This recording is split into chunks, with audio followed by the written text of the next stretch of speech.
How many people in this audience got a wild idea?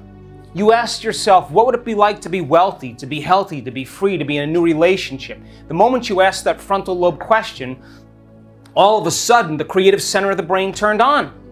And this is what you did. You said, oh my God, let me just be open to an answer. And the frontal lobe has connections to all other parts of the brain. And like a great symphony leader, it begins to call up different networks of neurons that are already mapped in your brain from the things you've learned and things you've experienced in your life. And it seamlessly pieces them together and you get a vision. And that's called intention. You're selecting a new potential in the quantum field that you haven't experienced yet. Yes or no? Yes. And to the passionate person, the moment they have that vision, the thought becomes the experience. And the end product of an experience is an emotion. And they start to feel the emotions of their future before it's happened. Are you with me still? Yes. And the moment you feel that emotion, you're raising your energy and your body is getting a sampling, a taste of the future. And when you combine a clear intention with an elevated emotion, you just changed your state of being from living in your past present reality to living in your future present reality. Yes or no? Yes. But that's the beginning, because everybody in this audience sat down and said, okay, what choices do I have to make? Let me review them in my mind. Yes or no? Yes. Then you said, what behaviors do I have to demonstrate? What are the things that I have to do? And reviewed those. Yes or no? Yes. What goals do I want to accomplish? What experiences await for me? And as you began to write those goals and experiences down, you started to feel more elevated. Yes or no? Yes. And then you did something really brilliantly. You wrote down the thoughts that you no longer wanted to think, and you became conscious of those unconscious thoughts that said, I can't, it's too hard, I'll never do it, it didn't work in the past, I'll start tomorrow, I don't feel like it. And you became so conscious of those unconscious thoughts, they would never slip by your awareness unchecked. Yes or no? Yes. And then you said, what choices do I have to stay away from? And you began to become conscious of those unconscious choices you've been making all day, and you became so conscious of them that you wouldn't go unconscious again. And then you said, what behaviors and things that I'm going to stay away from and change, and you reviewed them. What experiences do I know that I have to stay away from in my environment, and what emotions will bring me to a lower denominator. And every day you reviewed who you no longer wanted to be and who you did want to be. And over again, you kept doing it. And you know what you did? You gave up your social engagements. You may not have slept in. You might have been a little bit more passionate because you were putting your attention and your energy in the future instead of in the past. Yes or no? Yes. And over you did that, and all of a sudden, you started getting signals in your world. Little synchronicities, little coincidences, little signs that your environment was reflecting back to you that you were on the right path. And then there came a moment where you knew it was going to happen. And you took your foot off the gas. And the moment you did that, you wanted the experience to come to you, and it was no longer about the material thing you created or the wealth. It was the fact that you were able to do it. Yes or no? Yes. And the moment that experience came, you felt the emotion and you felt more whole.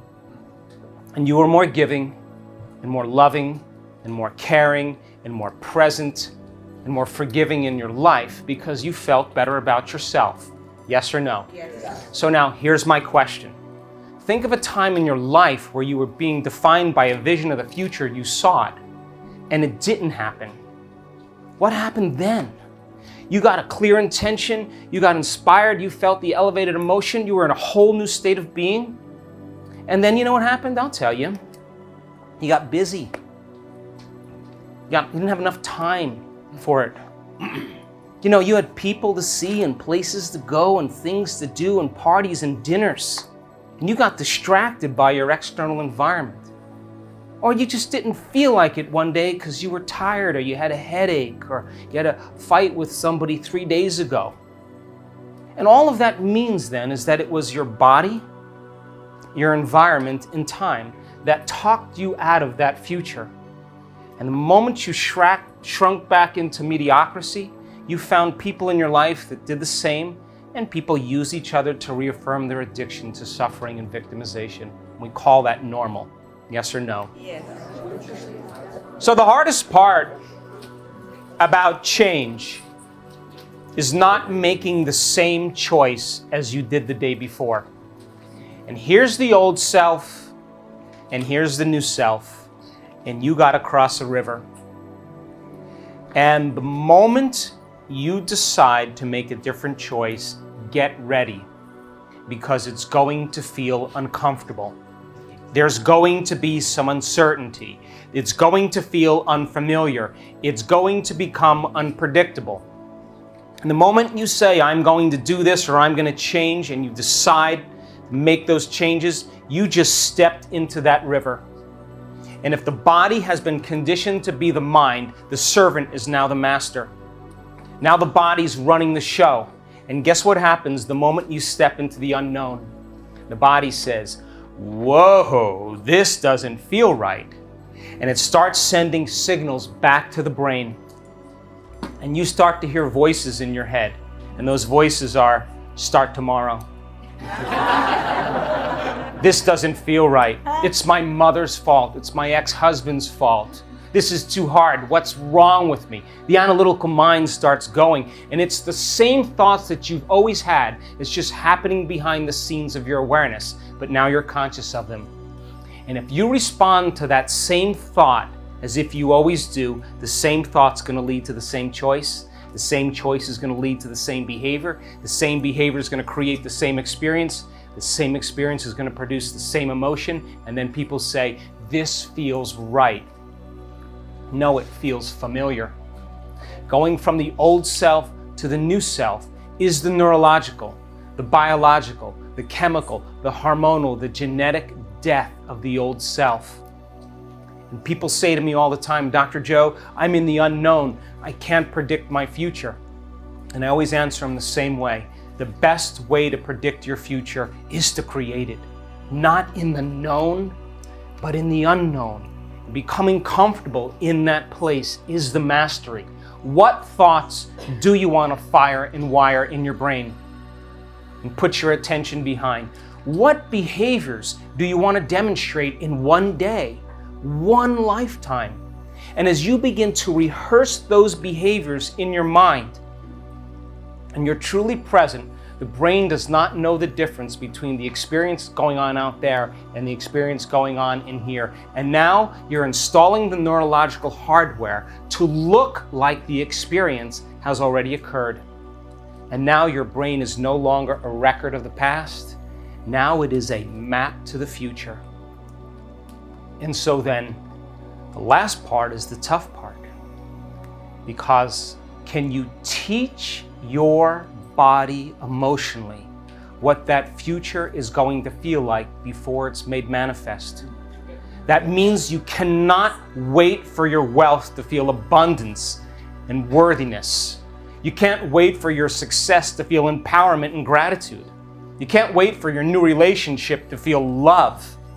You can't wait for your healing to feel wholeness. You can't wait for at a mystical moment to feel awe. That's the old model of reality of cause and effect, waiting for something outside of us to give us relief from the emptiness or the pain we feel inside of us. The moment we feel better inside of us, we pay attention to whoever or whatever caused that, and that's called a memory. That's Newtonian physics, cause and effect. The quantum model of reality is about causing an effect. The moment you start feeling worthy and abundant, you are magnetizing your wealth. The moment you are empowered in a state of gratitude, you are walking towards your success. The moment you're in love with yourself and in love with life, you'll create an equal. The moment you are in awe of the moment, you're going to have a mystical experience. And the moment you feel whole and complete is when your healing begins, and that's causing an effect. And there isn't a person in this room that's so special to be excluded from that equation. How many people understand? Can you believe in a future that you can't see or experience with your senses yet, but you've thought about enough times in your mind that your brain is literally changed to look like the event has already occurred? Is that possible? Latest research in neuroplasticity and neuroscience says you can change your brain just by thinking. And can you fall in love with a future potential in the quantum field? And how many potentials exist in the quantum field? A few? Infinite? And can you begin to emotionally embrace that future reality before it's made manifest to such a degree that your body, as the unconscious mind, begins to believe it's living in that future reality in the present moment, and you're signaling new genes in new ways to change your body to look like the experience has already occurred? Is that possible? Yes. Latest research in epigenetics says it's absolutely possible. Now think about this. There's physical evidence in your brain and body to look like the experience has already happened. Now your brain and body are no longer living in the past present reality. They're living in a future present reality. Yes or no? Yes. And so then, if there's physical evidence in your brain and body to look like the experience has already occurred, you get to relax. Because the experience is going to find you. And it's going to come in a way that you least expect. Why? Because if you can expect it, it's nothing new. It's got to rock your world. It's got to catch you off guard. It has to leave no doubt that what you did inside of you produced some effect outside of you. And the moment you correlate the changes you made inside of you with the effect you produced outside of you, you're going to pay attention to what you did and you're going to do it again. Yes or no? Yes. So then that's called empowerment. So then think about this. Would you agree then that if the environment controls most people's thoughts and feelings, if most people are thinking and feeling in the same way they condition their body to become the mind, and if they're on a program living in a predictable future based on what they did in the past and they're never in the present moment, and I assert when you're not in the present moment, you're running a program. Would you agree then it might be a good idea for you when you're defining yourself as a vision of the future that you sit down and close your eyes and disconnect from your external environment? Yes or no? Yes. Play some soft music in the background, plug your ears so there's less sensory information coming into your brain. Yes or no? Yes. Sit your body down and make it stay right there. I'll let you know when it's time to get up. And would you agree then if you're not smelling anything or tasting anything or eating anything and you're not experiencing anything in your environment and feeling, then all of a sudden your inner world is going to start to become more real than your outer world? Yes or no? Yes. And if you can surrender your body into the present moment, then you would have to agree then you are defining your life by thought alone, and it's no longer your outer environment controlling how you think and feel. Now you're changing your inner environment to be greater than your outer environment, your body and time. How many people understand? And that's what we use in the model of change, and it's called meditation.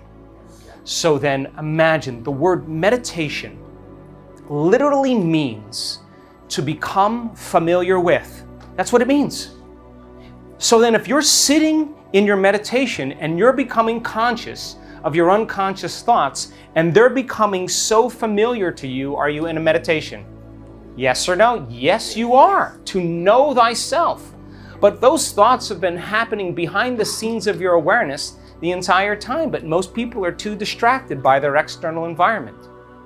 So then if you're sitting in a meditation and you're becoming conscious and familiar of your automatic habits and behaviors, what comes out of your mouth, if you're sitting there becoming so conscious of those unconscious programs, you would have to agree with me, you probably won't go as unconscious again. Yes or no? Yes. And if you are becoming aware that, oh my God, I've been suffering and feeling guilty and a victim the last 30 years of my life, and I didn't even know that I felt this way, would you agree the moment you can observe those states of mind and body, you're no longer the program. You're the consciousness observing the program, and you're beginning to objectify your subjective self. You are seeing yourself through the eyes of someone else, and you're disengaging from the biological program. Yes or no? Yes. And what if you then said, what is the greatest expression of myself that I can present to the world? What's the vision of my future? And you began to fire and wire those circuits in your brain. deciding what thoughts you do want to pay attention to, installing the hardware, sitting down and rehearsing the choices and behaviors you're going to make in one day. The act of mental rehearsal then begins to install the neurological hardware in your brain. And if you keep repeating it, the hardware becomes a software program. And all of a sudden, who knows? You may think like an unlimited person. You may act like an abundant person because you installed the circuits, did you not? You primed your brain for the future. And if you kept doing that over and over again, will it begin to become familiar to you? Yes or no? And if every day you were cultivating an elevated emotion and teaching your body what your future would feel like ahead of the actual experience, if you kept doing that over and over again, will it become familiar to you? And if you were trading suffering for freedom, pain for joy, and you kept creating those emotions, it would get easier for you to feel that way, yes or no? And if how you think and how you feel creates your state of being, when you got up from your meditation and you were able to maintain that modified state of mind and body your entire day, get ready. Because something unusual is going to happen in your life. It's the law. And it will come in a way that you have never anticipated or expected. Because if you can anticipate it, predict it, or expect it, it's nothing new. It's the unknown. And when the experience comes and surprises you, and you feel the energy and the emotion from that experience, it's going to inspire you to want to create again. Yes or no? Yes. And you will look back at your entire past when that experience falls out of the sky, and you won't want to change one thing in your past because it brought you to the present moment. And that's the moment the past no longer exists.